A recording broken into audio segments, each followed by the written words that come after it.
Ipinagmamalaki ng mga taga-Cuyapo, Nueva Ecija ang kanilang world-class na produkto. Gayon din ang kanilang mga naggagandahang dalaga. Agaw pansin ang kanilang higanting sandals na gawa sa water lily, habang si Bibi Gandang Hari naman ang naglagay ng corona sa nanalo sa kanilang beauty pageant. Nagpapatrol Mark Logan.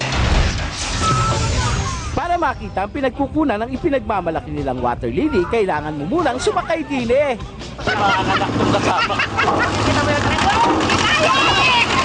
Hanggang sa finally ay marating mo na ang halamang dating dinededma, ngayon pinagkakakitaan nila. Dito ginagawa ang for export nilang water lily products. Pinapatuyo muna ang water lily ng ilang araw. Gaano karami itong ganito yung para makagawa kayo ng ganyan? 11 meters po. 11 meters. May regalo pa nga sila sa akin, gawa sa water lily, pero hindi kaya medyo napalaki ata. Naku po, kapag ginamit mo ito sa ipis at hinampas mo, kasamang magigiba pati bahay mo.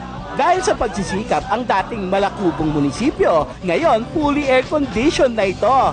Nasa likod mo natin na hindi ho Manila Hotel, mga kaibigan. Ito po, ang Cuyapo Town Hall. Tagal po ng panahon, meron po tayong makikita na magandang pamalambayan dito sa bayan ng Cuyapo mula po nung kami naging first class municipality. Yun nga lang, sa sobrang lamig, maingay sa paligid. Ang daming naghihilik. Tingnan natin ang COMELEC chairman dito. COMELEC chairman. COMELEC chairman.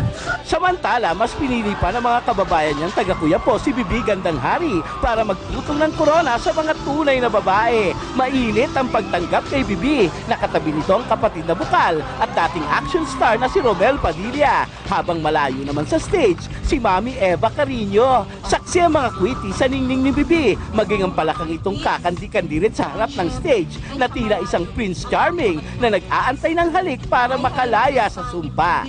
Ay, bakla, nag-suicide ata ang palaka. Mark Logan, Patrol ng Pilipino.